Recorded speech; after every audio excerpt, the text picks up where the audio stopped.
Olá, meu nome é Carolina Oliveira e o tema da minha pesquisa é a avaliação de resultados de plano de monitoramento acústico passivo de cetáceos em atividade de pesquisa sísmica. Eu vou iniciar falando alguns conceitos fundamentais para o entendimento desse estudo. E o primeiro deles é sobre os cetáceos, que são os golfinhos e as baleias. Esses animais eles são bastante conhecidos já, pela questão da ecolocalização, da emissão sonora, vocalização. E esse mecanismo é utilizado basicamente para tudo na vida deles. Eles buscam por alimento, eles encontram as rotas migratórias por meio da emissão de sons. Esses sons podem variar de acordo com muitos aspectos, desde as espécies que os emitem, a frequência e o propósito daquela emissão. Alguns estudos sugerem que os cetáceos utilizam de pulsos sonoros, denominados cliques, para o momento de caça. Eles emitem essas frequências intervaladas e calculam a distância que eles estão da presa a partir do tempo de reflexão daquela onda sonora. O segundo conceito fundamental é a atividade de prospecção sísmica. Quando as empresas querem saber onde tem petróleo, elas precisam inicialmente mapear o fundo do mar. E isso acontece a partir de canhões de ar. E esses canhões disparam pulsos sonoros em direção ao solo, de forma a conseguirem identificar, pela reflexão, onde tem e onde não tem petróleo.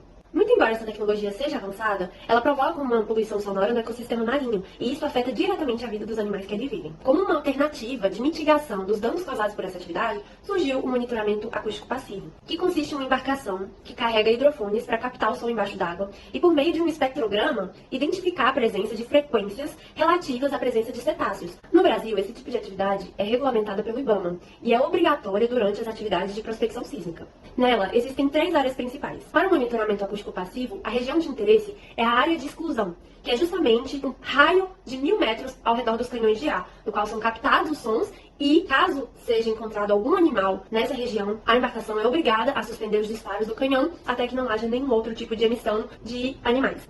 Ao longo das pesquisas sísmicas, também é feito monitoramento visual, que consiste na avistagem de cetáceos próximos à embarcação. Foram utilizadas fontes bibliográficas que embasam os fundamentos teóricos abordados, e houve o levantamento de dados secundários, presentes, por exemplo, em bancos de órgãos públicos, como o IBAMA. Deles, foram selecionados 13 relatórios de monitoramentos acústicos passivos, realizados nas bacias de Santos e de Campos, que posteriormente foram planilhados no Excel. Após compilar os 13 relatórios, os resultados apontaram 3.890 detecções acústicas. Elas foram classificadas de acordo com a taxonomia, o tipo de emissão sonora, o status da fonte no momento do registro e se houve avistagem coincidente ou não. Falando sobre a taxonomia, 70,6% das emissões puderam ser classificadas a nível de subordem, sendo 64,8% pertencentes à subordem Odontocete e 5,8% a Mysticete.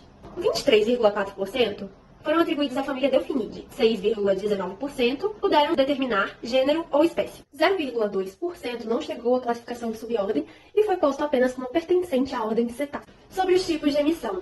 Como eu havia dito anteriormente, os cetáceos utilizam muito dos cliques para a busca de alimento. E a sua importância é confirmada nesse estudo, à medida em que 87,5% das emissões são classificadas dessa forma. 39,1% foram apontados como assovios e outras parcelas relevantes foram classificadas como burst pulse, buzz, sons explosivos, etc. É importante ressaltar que a soma dessas porcentagens não totaliza 100%, devido ao fato de que em uma mesma gravação, às vezes é possível identificar grupos animais com diferentes tipos de emissões sobre o status da fonte no momento do registro. Em 34,1% dos casos, a fonte já estava desligada. Isso pode acontecer em razão da manutenção dos cabos, questões operacionais e outras. Em 13,3% não foi necessária a tomada de nenhuma ação de mitigação. Isso pode ocorrer, por exemplo, caso o animal detectado esteja fora da zona de exclusão. Das 3.890 detecções, 412, ou seja, 10,6%, estiveram relacionadas à avistagem, o que contribui bastante para a criação de uma biblioteca acústica por meio da associação da frequência daquela emissão com a espécie que o emite. Os números apresentados ilustram a importância do monitoramento acústico passivo. Imagine se esses milhares de animais fossem expostos diretamente aos disparos dos canhões de ar.